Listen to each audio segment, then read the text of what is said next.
Hey everyone, this is Nelson. Welcome back to another video. Well, you might notice that this is the first video that I've made in quite a while that has put, even a shred of effort into it.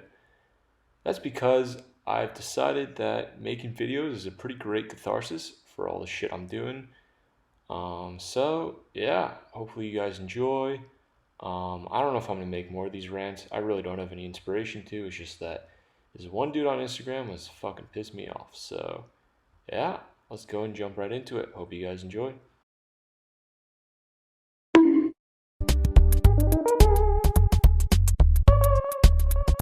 you might be asking yourself, well, Nelson, how'd you find this video? You don't really seem like the kind of guy to go looking for motivational speakers, are you? Well, aside from Sheila Buff, you're right. I don't really spend my time watching motivational videos. I'd rather go do shit than listen to some like middle-aged dude tell me why his life is so good and he's banging everyone and I'm just home loser, right? So, I don't really watch it. I stumbled across it because someone posted about it on their story and they're like, this guy's talking about why no is so much more important than yes. Is he spitting facts? Do you agree? And, I looked at the title and I'm like, dude, this guy's probably full of shit. But I decided, you know what? Let's give it a try. Let's just give him the benefit of the doubt and watch the video. What's the worst that could happen? And of course, my intuition was right. The video was basically a pile of dog shit. And I'll be breaking down some of the points made in the video and why I think they're really, really not points.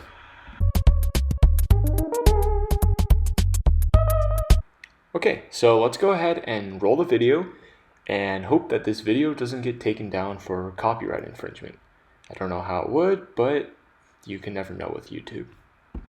One of the reasons I think so many people are struggling and are unhappy in their early 20s is we're coming into a place where people are hitting their 20s that were parented of a generation that tried to overprotect. The issue here is that, apart from being really, really, really fucking cliche, you cannot pin unhappiness, or unhappiness specifically among young adults and teenagers, on a singular cause like, oh, you guys were too spoiled, right? That's ridiculous. The fact that 1 in 5 adults in the US has mental illness, including and also 1 in 5 teenagers, and in addition to that, suicide being the number 2 cause of death for people aged 10 to 34, right? There are obviously other issues at play. We cannot just say, oh, you fucking kids and your participation awards. Back in my day, we used to beat the shit out of anyone that didn't get top 3, right? We can't just do that. We can't just put this on one thing and just go, all right, case closed. We did it, boys. We solved unhappiness. Satisfaction rises to 100%, right? There's obviously other reasons that people are unhappy. So at risk of sounding like, the guy that's talking about the super complex socioeconomic problems that led to this issue. I'll put up the meme on the screen now. Apart from sounding like that, and hopefully not ending up like that, let's go ahead and analyze some of the complex socioeconomic issues that have led us to the unhappiness that we see so often in today's young adults. A good place to start with any kind of analysis is asking ourselves the question of economics, right? Why are people in their early 20s so unhappy, economically speaking? Well, as you can probably see from the graph that's being displayed right now, American paychecks have really not changed that much over the past 40 years, right? They have grown much bigger from $2.50 per hour up to $22.65 per hour. But the reality of the situation is that purchasing power has barely moved over the past 40 years. All right, in 1964, the average American's purchasing power per hour of work was $20.27. Now compare that to 2018 when the number was just $22.65. All right. An increase of, if my math on the fly is right, $2.38. That's barely anything. for 40 years. Okay? And of course, we know how much the US economy has boomed over the past couple of years, right? In fact, I'll put up a graph right now showing how much the US GDP has grown over the past couple decades. I can guarantee you it is much more than the rough 10%-ish that purchasing power has grown over the past 40 years, all right? And if I put up this graph right now, you can also see that the reason people's paychecks have been so stagnant isn't because of productivity, right? As you can clearly tell from this graph and this graph, productivity has soared, actually, as a matter of fact. US workers have become much more productive than they ever were in the past, and yet compensation has not grown at a similar rate. People are just not being compensated for the extra amount of work that they are outputting. So already we can see that people aren't looking at very bright economic futures. This is not the era of post-World War II when wages were booming, people could get their white picket fences and fucking have 2 kids. No, this is a period of economic stagnation for the average middle-class American worker, which is coincidentally about 50%, like 90% of the people that would be watching videos that Gary Vee puts out anyways. One thing I also forgot to mention earlier is the fact that the American dream is failing for an entire generation. I'm not going to bore you guys by reading out what you can already kind of pause the video and read for yourselves, but the gist of this big block of text is that people these days, millennials and Gen Z, Zoomers like me in the future, are not going to be making as much as our parents are, right? We're not going to be making more. That's kind of the American dream. But not only are we not going to be making more, economic mobility is going to be dropping for me, right? And I'm not going to be able to, potentially, I'm not going to be able to make as much money as my parents. So there's also that to consider. Now, apart from the fact that American workers are getting fucked out of any extra money they should be making because of their contributions to GDP growth, let's take a look at 3 measures of economic well-being that really show how screwed our system is right now. The first one I'm going to be covering is college tuition, and you're going to see a graph of that up on your screen right now. Average college tuition since 1980 for public institutions has grown almost 400%. Average college tuitions for private universities has grown almost 300%. And notice the growth curve on these guys, right? This is not slowing down anytime soon. In fact, if you look at private institutions, they're growing even faster than before. Let me remind you guys again, 300% growth in private institutions, 400% growth in public institutions. Wages have risen 10% in that time frame. Actually, in more than that time frame. Since 1960, wages have risen 10% compared to 300% for public institution tuition and 400% for public institutions and 300% for private institutions. Remember that number. Now let's take a look at housing. Let's see. The index in 1980 was around 45-ish, 45 to 50. That essentially means that it's around 50% of the housing prices as compared to what it was in 2000. Now let's go ahead and take a look at 2015. 160% housing price. So we've grown from about 40%-ish to 160% of pricing as compared to 2000, I guess, prices. Remember, everything I'm showing you right now is inflation adjusted. So none of this is obviously people in earlier years are making less money, like $2.50, but that money was worth more, right? You could buy more with it. This is inflation adjusted. Let me remind you guys, wages in this time period, actually in a longer span than this time period, have grown 10%, 10% compared to 40% housing to 160% housing. And of course you can see it's not slowing down. Housing is still growing. Housing prices are still rising. And in fact, they were booming in a couple areas for the past couple of years. And now let's take a look at tax rates. Look at the 1950 tax rates. The more you made, the higher your tax rate was.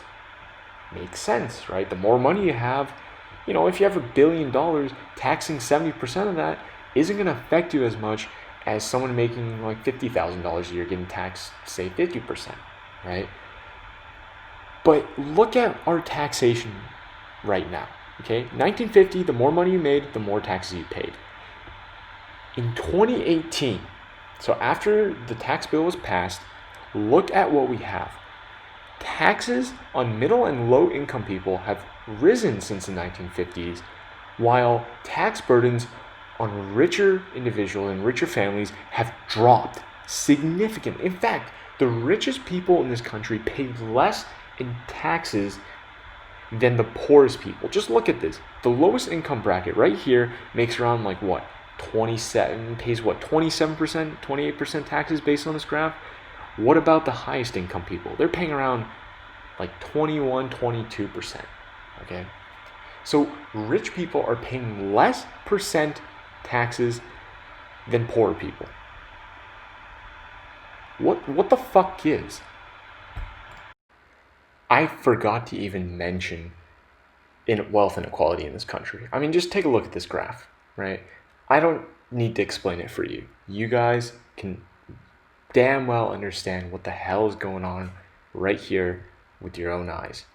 Look at the wealth inequality that our country is facing right now. We're at more wealth inequality right now than we have ever been at any point in US history, even fucking Gilded Age times.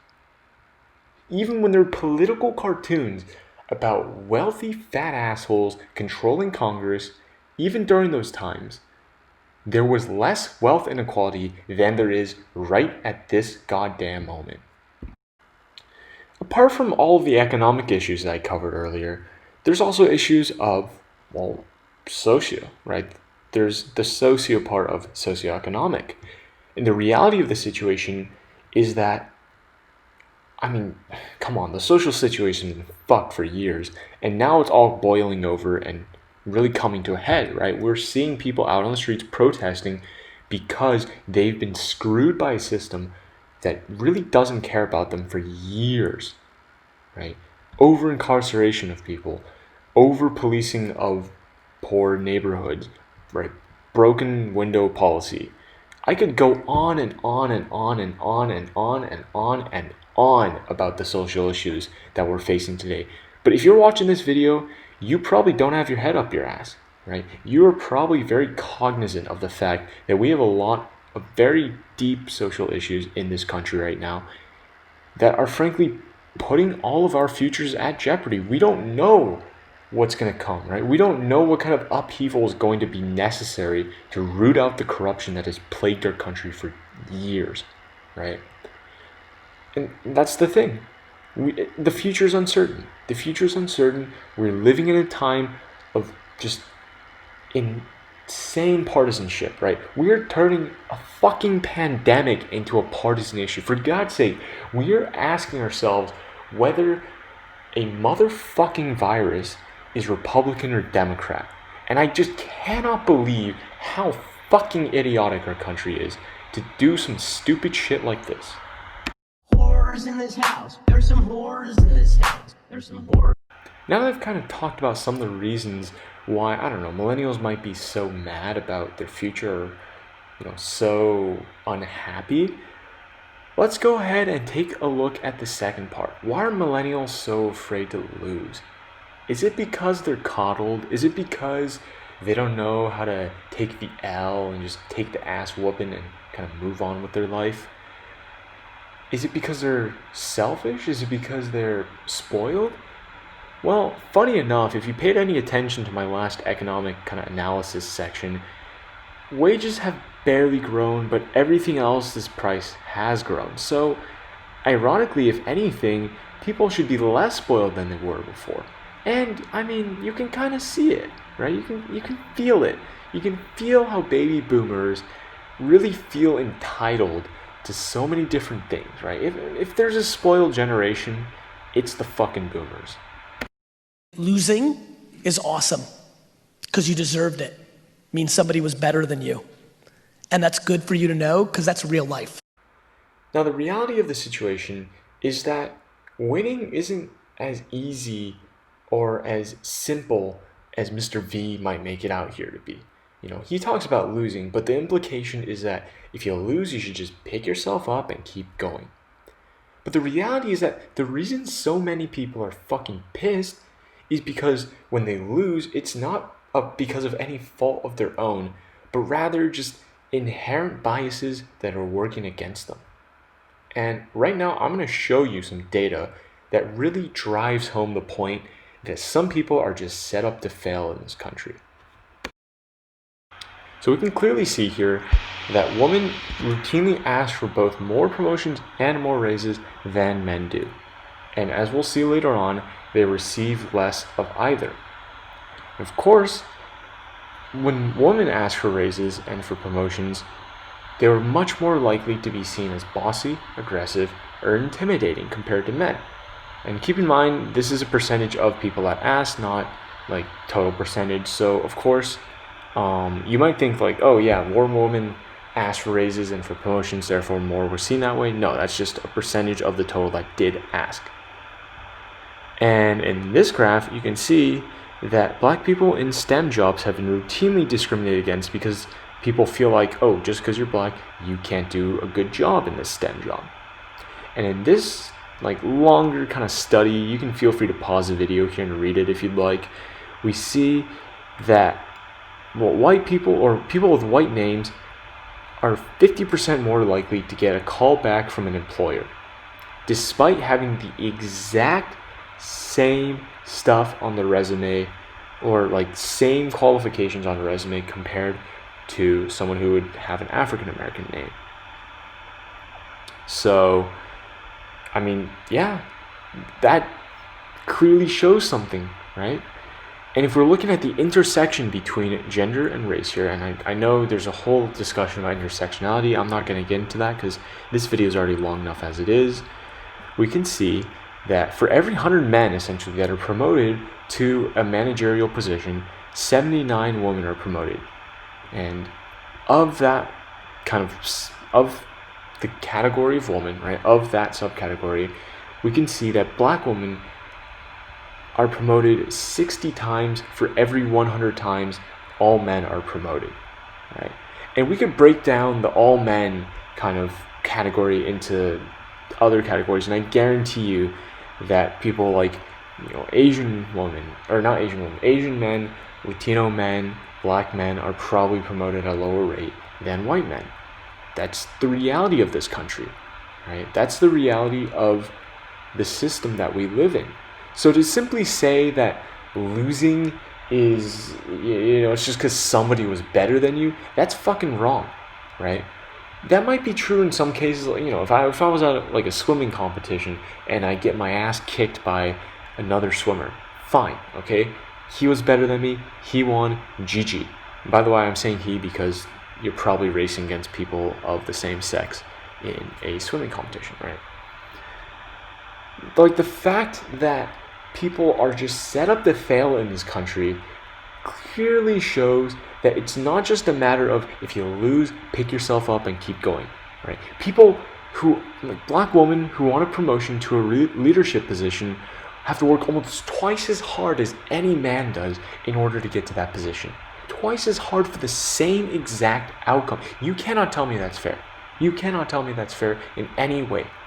And so why do you think people are unhappy about losing? Why do you think people are angry when they don't get promotions that they clearly deserve, when they don't get raises that they clearly deserve, when they're harassed in the workplace, treated like shit?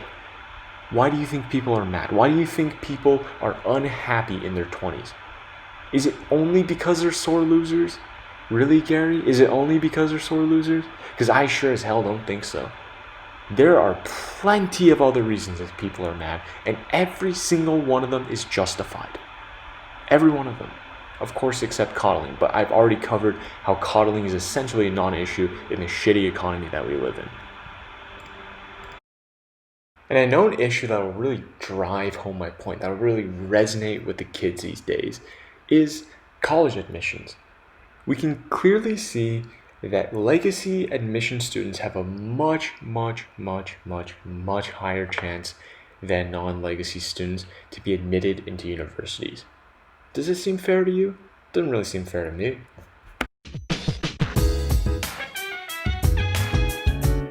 And even beyond all of the stuff that I covered in the last 20 minutes about why at a systemic level what this guy is saying is just straight up wrong, there's also the personal level, right?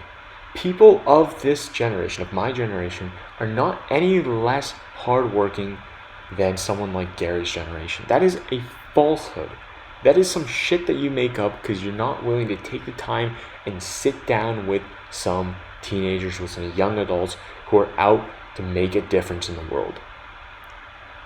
When adolescents are trying to stake their piece in society, when they're trying to find how they can contribute to society, they are looking for mentors. They are looking for people who will give them opportunities, who will give them the chance to succeed and prove themselves. And when all you get is no, when all you get is negative feedback, you're going to develop a very terrible view of yourself. In psychology, that's called learned helplessness, right? Being negative towards someone is not always a good thing. I know this is very shocking to you, Gary, but being negative towards especially younger students, especially towards people who are still developing, having this negativity drilled over and over and over and over and over and over into their heads is horrible for development, right? It's terrible. It's not good at all. Now, am I saying that every single person ought to be given a gold medal? No. I think failure is a great thing. I think actually I agree with some of what Gary says, right? Failure and learning from your mistakes is a wonderful thing. But we should not just discount those who fail as, well, sucks to suck. Guess you should just move on to the next one. Keep trying, right? Throwing yourself over and over at a task that you will never succeed at is ridiculous. When someone fails, we need to teach them why they failed. We need to make sure that we give them some kind of gratification, that we give them another opportunity to try and succeed. We shouldn't just say, oh, tough luck, move on to the next one, because people can't survive on their own, right? You may think that we can only, you may think that we can learn things just on our own, that we can figure out, oh man, I failed like that last time. That's not the case. We are way more, we review ourselves much more glowingly than we actually are, right? We're not actually that great. And we're terrible at self-evaluation. Psychology has shown this time and time again. We fucking suck at self-evaluation. We need external help. We need people to step in and say, hey, this is where we messed up. Let's try working harder in this direction. And I'm not saying this as someone who's mad because I didn't get, the opportunity to go and succeed. I'm the president of our city's youth activity board. The first president, actually. I'm one of the founders and the co-president of an organization, a nonprofit called the Apple Kids that currently serves over 3,000 students across the world in all 50 states as well in the United States. I'm not saying what I'm saying from a place of failure. I'm not saying this from a place of being mad that I wasn't able to succeed. I'm saying this from a place of success. I'm very happy with the positions I have. I'm very happy with where I am right now. And I'll probably be even happier once I get into a college that I think is going to be a good fit for me, right? This is not a matter of my success or my failure. I'm not pissed at anybody, except, of course, the people that think that everything in life is only a function of your own hard work. That is not the case, because there's so many external factors that come into play. And is any of what I just said in the last 4 minutes logically coherent? Absolutely not. But that's not the point. It's 3 a.m. and I just want to make this clear, okay? You are not a bad person because you fail, right? And I know Gary says this. I know he tries to make this clear. But I want to say this as someone who genuinely gives a fuck about my generation. You're not a bad person because you failed.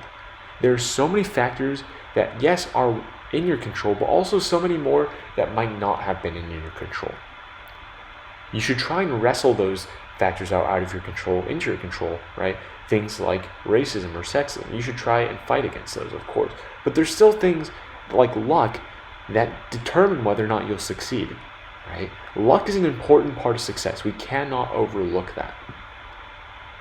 And I think at the end of the day, I mean, for fuck's sake, let's see what the no experience is that Gary so fondly tells us about. I used to just find things in my house that might have not even been mine. And I used to just walk around Edison, New Jersey, ringing people's doorbells and asking them if they wanted to buy it. I was, do you want to buy this weird t-shirt or this pencil? And when you're selling ridiculous stuff that nobody wants, outside of the one person every 50 homes that just thought you were a cute kid and gave you $1, you just got a lot of no's.